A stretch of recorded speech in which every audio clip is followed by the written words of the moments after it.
Chapter 16, in which trouble begins. I stood in my doorway, the 23rd of November, dressed from head to toe in deerskins. I was lined with rabbit fur. I had mittens and squirrel-lined moccasins.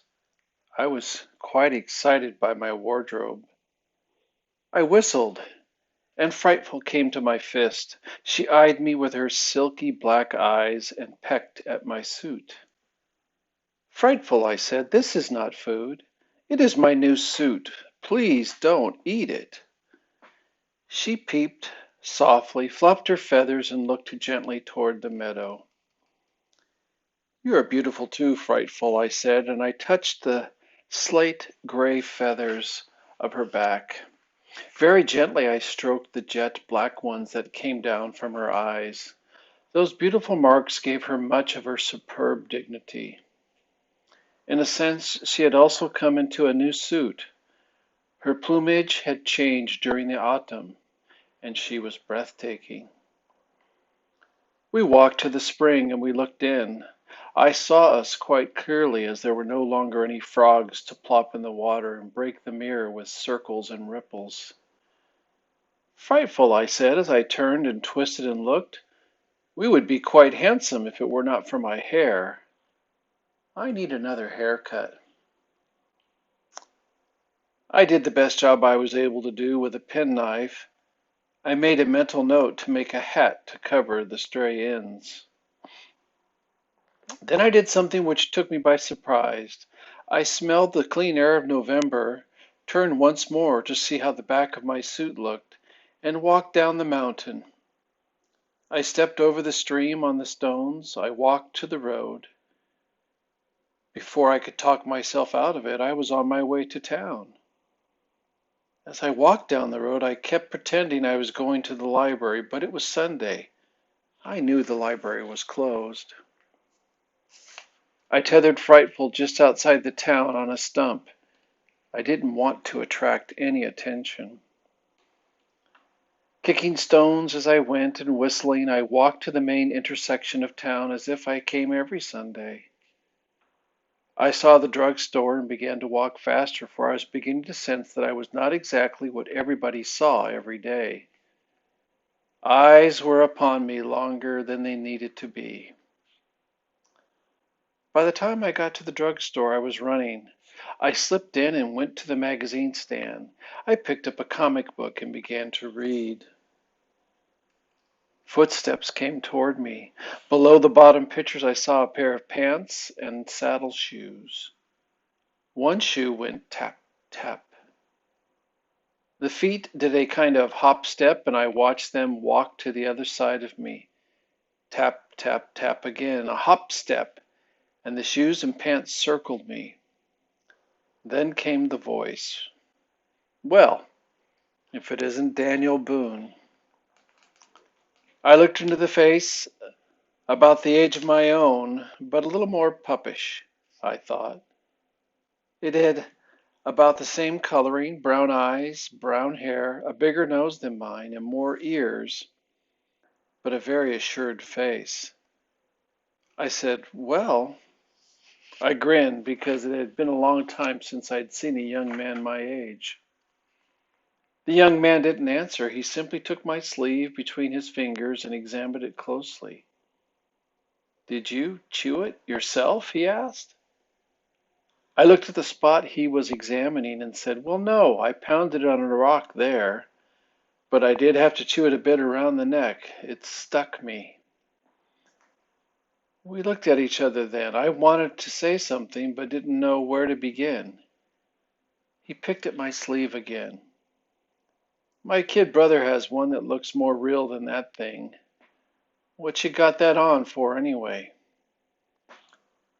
I looked at his clothes. He had on a nice pair of gray slacks, a white shirt opened at the neck, and a leather jacket. As I looked at these things, I found my voice. "Well, I'd rip anything like you have on all to pieces in about a week." He didn't answer. He walked around me again. "Where'd you say you came from?" I didn't say, but I come from a farm way up that way. What'd you say your name was? Well, you called me Daniel Boone. Daniel Boone, eh? He walked around me once more and then peered at me. You're from New York. I can tell by the accent. He leaned against the cosmetic counter. Come on now, tell me, is this what the kids are wearing in New York now? Is this gang stuff? I am hardly a member of a gang, I said. Are you? Out here, nah.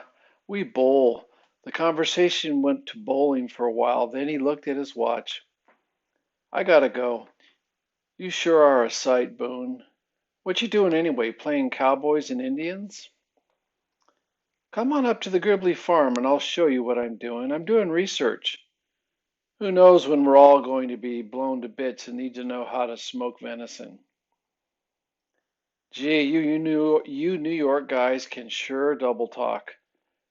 What does that mean? Burn a block down. No, it means smoke venison, I said. I took a piece out of my pocket and gave it to him. He smelled it and handed it back. Man, he said, what you do? Eat it? I sure do, I answered. I don't know whether to send you home to play with your kid brother or call the cops. He shrugged his shoulders and repeated that he had to go. As he left, he called back. The Gribley farm? Yes, come up if you can find it. I browsed through the magazines until the clerk got anxious to sell me something, and then I wandered out. Most of the people were in church. I wandered around the town and back to the road. It was nice to see people again. At the outskirts of town, a little boy came bursting out of a house with his shoes off, and his mother came bursting out after him. I caught the little fellow by the arm and I held him until his mother picked him up and took him back. As she went up the steps, she stopped and looked at me. She stepped toward the door and then walked back a few steps and looked at me again. I began to feel conspicuous and took the road to my mountain. I passed the little old strawberry lady's house. I almost went in, and then something told me to go home. I found Frightful untied her, stroked her creamy breast feathers, and spoke to her. Frightful, I made a friend today. Do you think that is what I had in mind all the time? The bird whispered. I was feeling sad as we kicked up the leaves and started home through the forest. On the other hand, I was glad I had met Mr. Jacket, as I called him. I never asked his name. I liked him, although we hadn't even had a fight. All the best friends I had, I always fought, then got to like them after the wounds healed. The afternoon darkened. The nuthatches that had been clinking around the trees were silent. The chickadees had vanished. A single crow called from the edge of the road. There were no insects singing. There were no catbirds, nor orioles, no vireos, nor robins. Frightful, I said, it is winter. It is winter, and I've forgotten to do a terribly important thing. Stack up a big woodpile. The stupidity of this sent Mr. Jacket right out of my mind, and I bolted down the valley to my mountain. Frightful flapped to keep her balance. As I crossed the stones to my mountain trail, I said to that bird, sometimes I wonder if I will make it to spring.